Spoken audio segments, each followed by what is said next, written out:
Oke, itu baru satu. Stop dulu juga boleh, seri apa? Baik, Assalamualaikum warahmatullahi wabarakatuh. Kita lanjutkan diskusi kita, memahami sistem tapi dari sudut pandang yang berbeda, yaitu dari constraint-nya, dari hambatan sistem itu. Makanya disebut dengan theory of constraint, ada bukunya, teman-teman mau baca silahkan. Kalau nggak salah sudah bisa di-download ya, theory of constraint itu dari Eliyahu Goldratt, judulnya theory of constraint. Dan ini mengapa kita pelajari ini? Supaya kita bisa paham, memahami cara investasi hambatan kunci dan menggunakannya. Mengapa? Yang terpenting adalah theory of constraint ini, kalau kita lihat, alasan penerapannya teori hambatan ini sederhana, masuk akal, sering diterapkan orang tanpa sadar, dan akan berhasil jika dilakukan secara sadar dan sistematis. Nah, jadi ini juga ada baiknya kita nanti mencobanya. Ada 5 pertanyaan kunci di sini. Apa sih yang kita inginkan? Oh, apa yang terjadi sekarang? Yang kita inginkan, apa yang terjadi sekarang, itu terjadi konflik, terjadi perbedaan. Nah, kemudian kita berpikir bagaimana mengubahnya, ya, dan sinilah kemudian kita tetapkan apa yang harus dikerjakan untuk mengubahnya. Jadi 5 pertanyaan kunci inilah yang selalu kita bawa dalam sehari-hari ketika kita memahami sistem. Ya. Nah, jadi kalau mau disingkat jadi 3 kan gitu ya. Kemana tujuan kita? Itu kan perbedaan tadi ya. Di mana posisi kita saat ini? Lalu bagaimana caranya kita bisa tiba di tempat tujuan? Lalu ketika ada perbedaan, kita pertanyakan mengapa ada perbedaan, lalu berapa besar ke arah mana perubahan itu kita inginkan. Jadi itulah pemahaman dari teori constraint dengan menggunakan pertanyaan. Nah, teori constraint ini pada dasarnya secara prinsip begini. Ketika kita memahami hambatan, maka kita menanyakan di sini apa yang akan diubah, di mana ada hambatan, what to change. Gitu ya. Kemudian membuat perubahan, diubah menjadi apa, what to change to, kita mau mengubah kemana. Lalu transformasi, bagaimana melakukan perubahan tersebut, how to cause the change. Saat ini pemerintah memiliki 6 pilar transformasi sistem kesehatan. Bagi kita, barangkali di kampus ini menjadi sebuah lesson yang bagus untuk melihat sebenarnya how to cause the change. Kita ingin lihat, misalnya rumah sakit, ingin diubah dan diperbaiki supaya lebih accessible, lebih berkualitas. Apanya kan gitu ya. Supaya jelas nanti betul accessible, berkualitas, dan juga meningkat. Begitu juga primary healthcare. Kita ingin melihat primary healthcare kita semakin baik. Gitu. Ini yang barangkali harus kita lihat.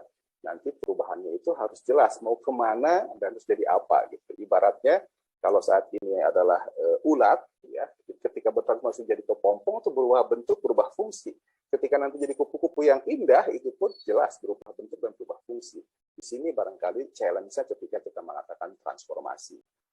Nah, constraint hambatan pada dasarnya, mengapa di sana ada perbedaan? Itu pertanyaan constraint itu ya. Bagaimana kita memahami apa yang kita ketahui? How we know what we know. Ini yang barangkali satu, kadang-kadang kita tidak paham apa yang kita pahami gitu ya. Nah, perbedaan prinsipnya di dalam sebuah sistem itu ibarat seperti ini. Ada mata rantai, ternyata ada mata rantai yang lemah. Yang lemah inilah disebut dengan constraint gitu ya. Tugas utama kita adalah temukan di mana mata rantai yang paling lemah itu, perbaiki dan kuatkan, lalu pertahankan. Ini challenge-nya. Jadi, di dalam sistem kesehatan juga kita mesti tahu mana yang lemah, kemudian perbaiki, kuatkan, dan pertahankan. Nah, ide dasarnya adalah bahwa peningkatan suatu sistem bukan sekedar perbaikan proses yang ada pada komponen-komponen sistem. Sukses gagalnya sistem adalah fungsi dari beberapa baiknya interaksi komponen-komponen tersebut. Input, proses, output. Itu bagaimana mereka berinteraksi, bukan satu-satu. Nah, jadi prinsipnya yang pertama adalah fungsi sistem bagaikan rantai. Temukan mata rantai terlemah dan perbaiki. Yang kedua adalah jika ada interdependensi dan variasi, pilih sistem yang optimal bukan penjumlahan antar komponen, namun yang paling lemah, itu yang menentukan. Yang ketiga, hampir semua yang kita lihat dalam sistem itu sebenarnya bukan masalah, tetapi indikator ada penyebab, ada masalah di situ. Jadi bukan masalahnya.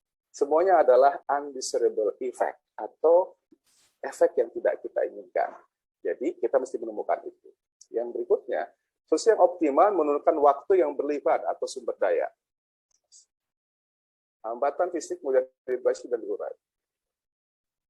Untuk yang jauh lebih sulit pada dasarnya menghasilkan produk yang lebih besar.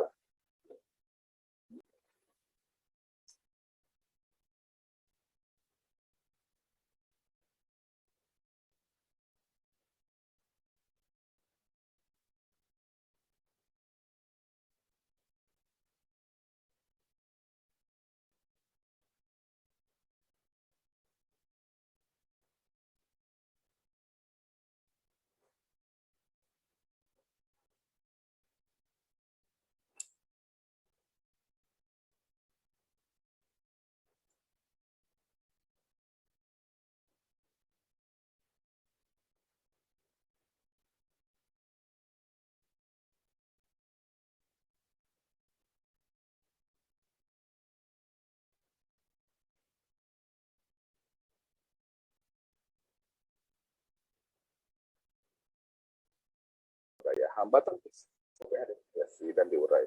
Hambatan jalan jauh lebih sulit, tetapi pada dasarnya menghasilkan perbaikan yang lebih besar. Setiap ide itu menumbuhkan aksi.